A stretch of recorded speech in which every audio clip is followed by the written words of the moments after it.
Welcome to, no, sorry. Welcome to a special agenda. I feel like you all can't see me properly. I can't. Okay. Maybe I should kind of stand and do it. Welcome to a special agenda. Sorry, I had to chop my head off for you all to see that because of the position in which my camera is. Next time we'll get it together. Still working on it. Thank you all for joining me today in the room with a special agenda. And we'll be discussing something that, as a parent, let's start with that. As a parent, we all have the privilege of caring for our loved ones. And if you are given the gift of being a parent, whether you are a parent by adoption or you become a godparent or you have the gift of being a biological parent, if you adopted, if you have bonus children, your cup is full in so many ways. You have the joy of having other people to love and that love you. But for lots of parents all over the world, we have the privilege of caring for those with extra needs. On occasion, we get to that point in life where we are overwhelmed ourselves because it is a heavy gift. Gifts come with responsibilities. If someone gives you something expensive, you have to make sure that you care for it properly, protect it to make sure it's not damaged, play with it kindly, and share it. But you have to do all of those things responsibly. When you're given the gift of having children that have extra needs, you are given that privilege of caring for them in a manner in which you are mindful of their daily needs. And so much comes with that. It doesn't come with instructions, and it is a lot of work, but there also is a lot of reward. And oftentimes we become overwhelmed because we generally have more than just the obligation and the privilege of caring for their day-to-day needs and trying to make sure that they are getting what they need daily, that all their needs are met, that you're doing it in a way in which you're meeting what needs to be done for them in a way that's healthy. Because what happens a lot of times is as parents we become overwhelmed, and when you have children that have extra needs, you are primarily concerned with that, but you can become to the point where you're overwhelmed in a way in which you're overly protecting them and not meeting your own needs. And that's not hard to not do. I'll say that again. It's not hard to not do. Because as a parent, you become so afraid of the world. Once you find out that you have something that requires more than others have the responsibility of, you become extra careful. You become, that's what I call it. Other people call it overprotected. I call it extra careful. Because you have to mind what you know in your heart to protect them and not put them in harm's way or put them around people who would harm them. But we are on eggshells on a regular basis because we are their defenders, we are their advocates, we are the ones who protect them. We're the ones who wrap our arms around them as God wraps his around us. But we also know that there will be times when you become overwhelmed to the point that you sorry, excuse me, have that reaction where your emotion shows as well because you're human. And it's hard to stay balanced. It's hard to stay focused and not sometimes drop the ball. And by drop the ball, I mean emotionally collapse yourself. Because sometimes we become so concerned and we're so protective of them that we forget what we need. We all have had that moment where we've done so much throughout the day to meet everyone's needs. Your mate's needs, if you have a significant other, or if you don't have a significant other, and the majority of the weight of caring for your children or your loved ones is entirely upon you. It's not hard to forget to feed yourself. You have fed the cat, the dog, the goldfish, your children. You have met the needs of your boss, your coworkers.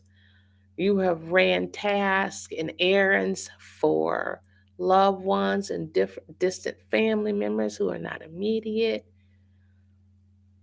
We have done everything for everyone except remember to feed ourselves because we're human. And sometimes the weight of that, the weight of all those things, sometimes comes crashing down. And we forget to focus on the wonderful things that are around us. My husband says I have this horrible habit, and I do. I've had it my entire life, where it's when I drive, I have a tendency to focus on what's ahead of me and nothing that's around me. I can have been going the same route to a particular place, job, grocery store, for years and never notice the other places that are around me, whether they be businesses or recreational places. Um, and having went those other places for so long, my focus is entirely on my path and my journey, but not on the experience. It's just the getting there. And as parents who have children who have extra needs, oftentimes the obligations of our day to day life lends us to believe that that is our entire path, that is our entire goal, that is our entire purpose. And we forget that we have other purposes in this life. We forget sometimes that our Heavenly Father wants us to be happy. So He expects us to be balanced in the way in which we do things. And as a parent, a wife, and a mom, and I say parent and mom because those are two different jobs. It seems like they are the same, but they're different.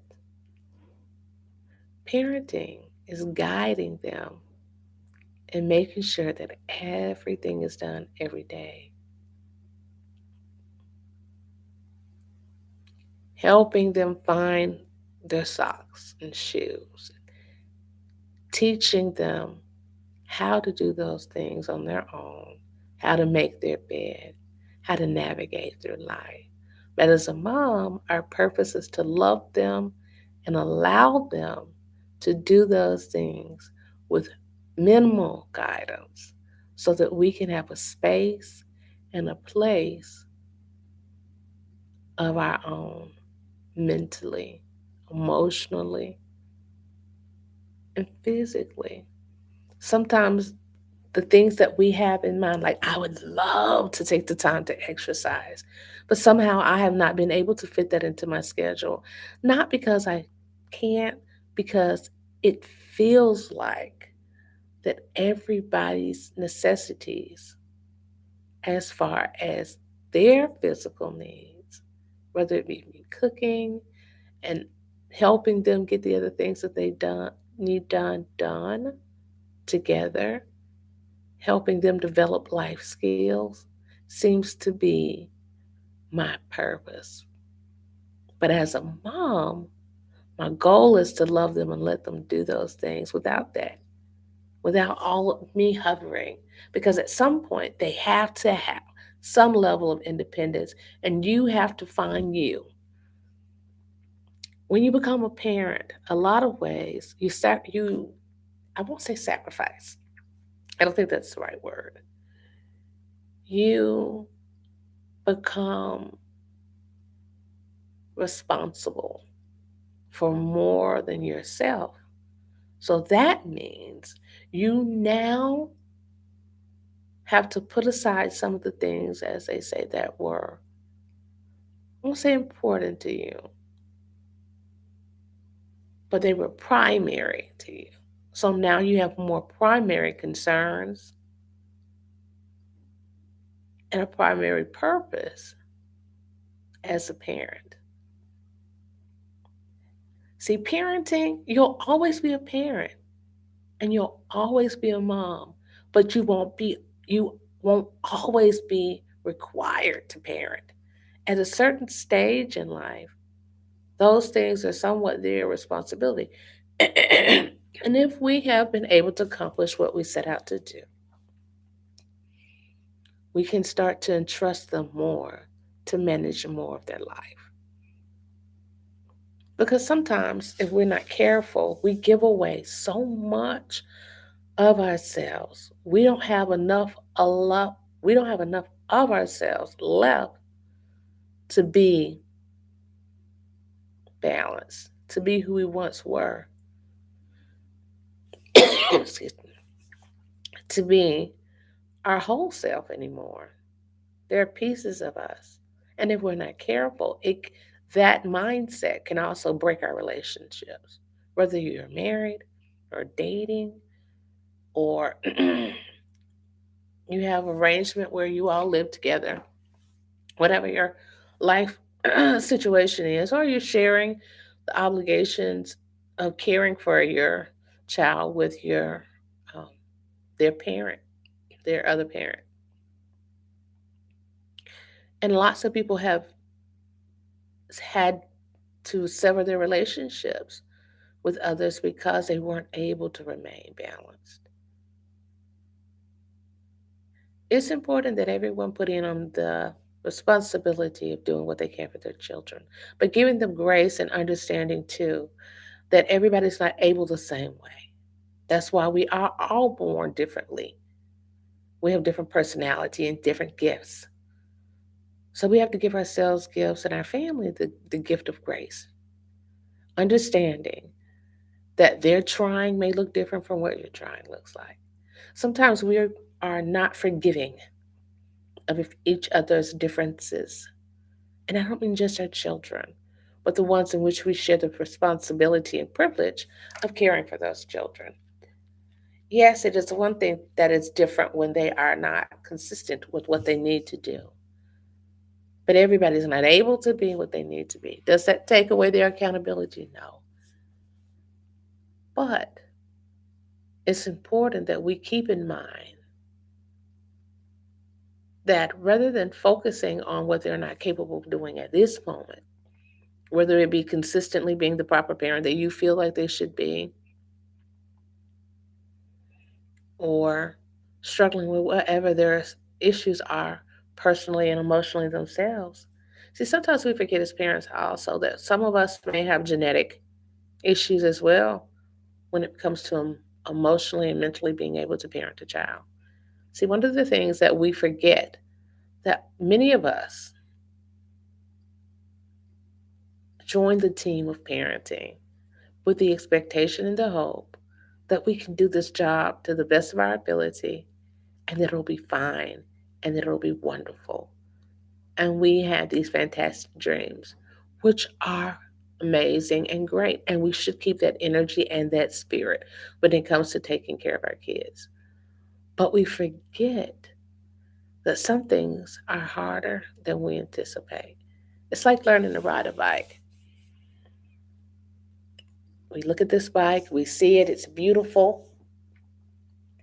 The concept of flying in the wind with our hair blowing, going as fast as we can to keep up with our friends, the adventures that we think that we'll have is in our mind and our heart. We have all these plans and hopes and dreams for this experience, but we forget that there'll be moments that we may have accidents on this bike. We may flatten the tire by accident, or it may just go flat. We may fall off and hurt ourselves. There will be a lot of scrapes and bruises along the way. But it can still be a beautiful experience. There'll still be lots of adventure with ourselves and with our friends. So the accidents that we have, the damage that might be done to our bike, shouldn't deter us from focusing on the good times that we will have and the enjoyment that will come with it. The repairs will be what that is. The fact that it may cost a bit and we may have to save up a bit to get that bike should not deter us from enjoying it when we get it. So, having children and our own issues that come with that postpartum depression, and that coupled with the fact that finding out that your children may be born with certain issues,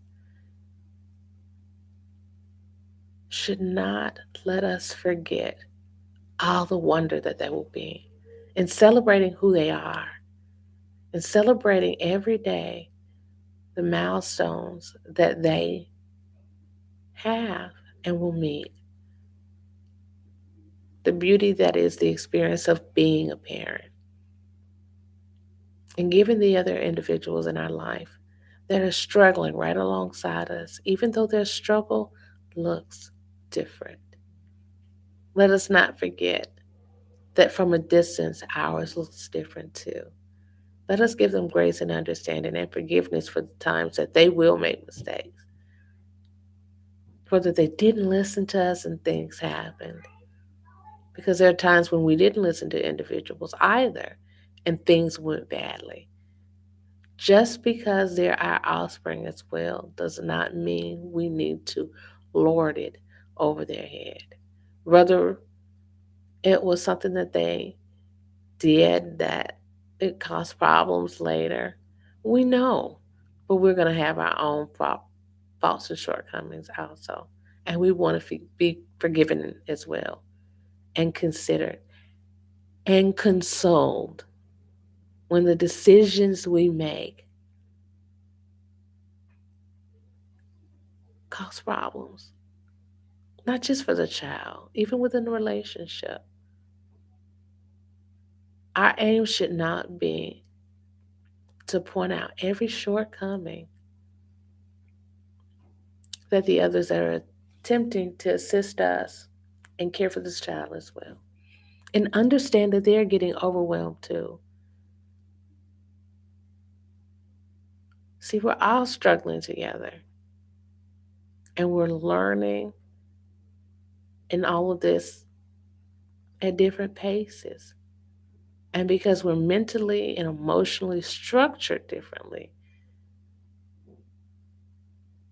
it's not always going to be easy. And we'll have to be, more importantly, able to give ourselves grace, to celebrate daily the good things that we do and how things work out. See, my personality trait is I have a tendency to focus on the things that aren't going great. I do it every day. And every day I have to have a recant with myself and go, okay, you are focusing so much in everything that didn't go the way you wanted it to, that you forgot about the things that did go well, that could have went worse, what you did do right. So I need each one of you to take the time to write yourself a thank you letter.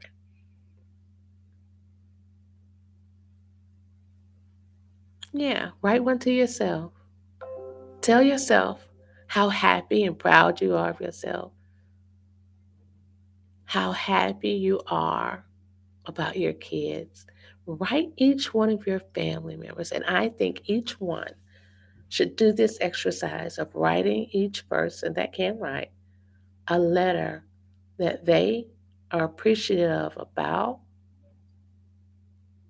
that person and what kind things that they've done to them or for them, the gifts that they've given them, the times that they appreciated them, being understanding, what you find amazing about them, what you think their gifts and talents are. It's important to do that for your mate. It's important to do that for anyone you're sharing the care of a child with. See, sometimes we forget to tell grandma how much it means to you that she watches your child, even if it's for a small fee or for nothing at all. Thank you for feeding them so that I don't have to make dinner. Tell your mate thank you for being understanding for something that might have seemed small to them and they didn't even remember that you recognize something that they've done or that their level of understanding about something. Tell them how much it means to you that they stayed up with the kids so you could take a nap or that they made them a snack.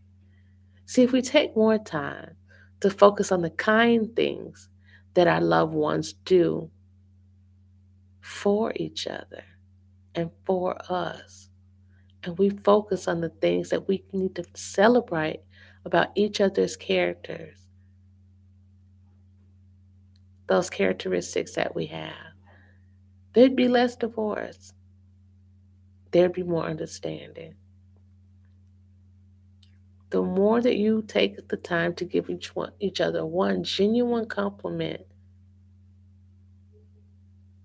to let something go that you want someone to what like for someone to let something go that you've done just this one time. If it wasn't something that was huge that they did, and it was something that they'd done before, is it an inconsiderate something that's inconsiderate or something that they are struggling with?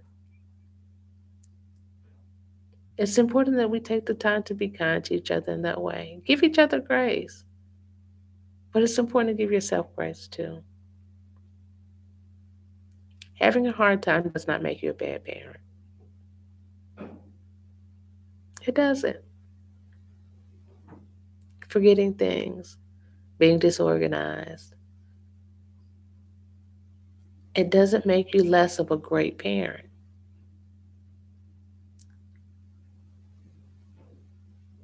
Being upset sometimes at your children, it doesn't make you a bad parent. It's important that we remember that even with our shortcomings, that we are human, and that we remember that we will always need to work on different things. And as long as we make it a goal every day to work on something within ourselves, we'll have a balanced life. we'll be happier, we'll be at peace, because we won't always get things to go the way that we feel like we need them to go.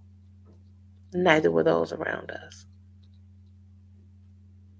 But giving each other grace means understanding and peace. It does not mean perfection. It means showing each other that you love each other in spite of and because of our shortcomings. We can't always laugh at each other because that's not a character trait we all possess. But we can forgive ourselves, appreciate ourselves. And in doing that, as parents, we also teach our children to do that.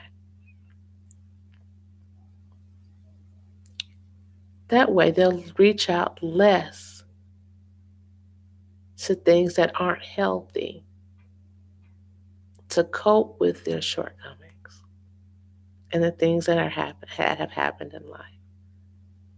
It will help them with their coping skills. Because even though we're not perfect in every way, we're perfect in the way that God has intended. What we look like, who we are, even in our imperfection, is still a gift. And we need to try to remember that. Thank you all for joining me tonight with a special agenda. Keep being wonderful to each other. Give each other the grace that God intended that we give each other, because He gives it to us in His undeserved kindness. You all keep being wonderful. Even if you feel like you're not going to get it from other people all the time. We're not perfect. But it doesn't mean we can't be kind, because kindness is a choice. I love you all. Have a wonderful night.